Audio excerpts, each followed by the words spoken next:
Covid ಹಗರಣದ ವಿಚಾರದಲ್ಲಿ ತನಿಖೆ ನಡೀತಾ ಇದೆ. ಆ ವಿಚಾರ ಬಗ್ಗೆ ತಮಗೇನು ಮಾಹಿತಿ ಇದೆ? ಇಲ್ಲ, ನನಗೇನು ಮಾಹಿತಿ ಏನಿಲ್ಲ.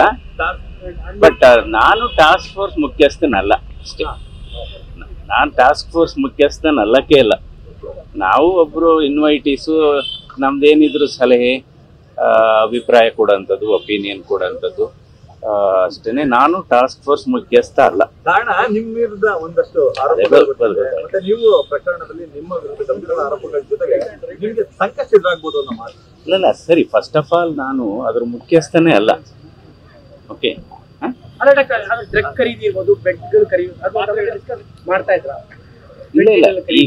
ಇಲ್ಲ ಅದೆಲ್ಲ ಇಲ್ಲ. ಸಿ, ಆ ಸಮಿತಿಲಿ ಅನೇಕ ವೈದ್ಯರುಗಳಿದ್ದಾರೆ, ಅನೇಕ ತಜ್ಞರಿದ್ದಾರೆ, ಅನೇಕ ಅಧಿಕಾರಿಗಳಿದ್ದಾರೆ, ಇಲಾಖೆಗಳಿದೆ.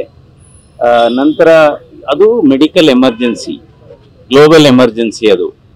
ಸೊ ಹೀಗಾಗಿ ನಮ್ಮದು, ಯಾಕೆಂದರೆ ನಮಗೇನು ಯಾವುದೇ ಅಡ್ಮಿನಿಸ್ಟ್ರೇಟಿವ್ ಪವರ್ ಆಗಲಿ, ಫೈನಾನ್ಷಿಯಲ್ ಪವರ್ ಆಗಲಿ ನಮಗೇನು ಇಲ್ಲ. ನಾನು ಜಸ್ಟೇ ಸ್ಪೆಷಲಿಸ್ಟ್ ಆಗಿ ಸದಸ್ಯ ಅಷ್ಟೇ. ಅಲ್ಲ, ನೋಡೋಣ ಅದು ಏನಾಗುತ್ತೆ ಇನ್ನು. ಅದೆಲ್ಲ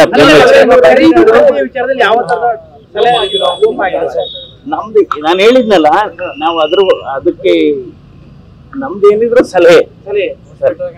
ಎಲ್ಲಿ ಡ್ರಗ್ ಖರೀದಿ ಮಾಡಬೇಕು ಆತರ ಸಲಹೆಗಳು ಈಗ ಅದೆಲ್ಲ ಈಗ ಕಮಿಟಿಯವರು ಇರ್ತಾರೆ. ಸೊ ನಮ್ದು ಈಗ ನಾವೇನು ನಮ್ದು ಯಾವ್ದು ನೇರವಾಗಿ ಯಾವ್ದು ಏನಿಲ್ಲ. ಓಕೆ, ಅಲ್ಲ ನಿಮ್ಮ ವಿರುದ್ಧ ತನಿಖೆ ಆದ್ರೆ ತನಿಖೆ ಸಿಗ್ತಾನ? ನೋಡ ಬಿಡಿ, ಅದ್ ನೋಡೋಣ ಮುಂದೆ ನೋಡ.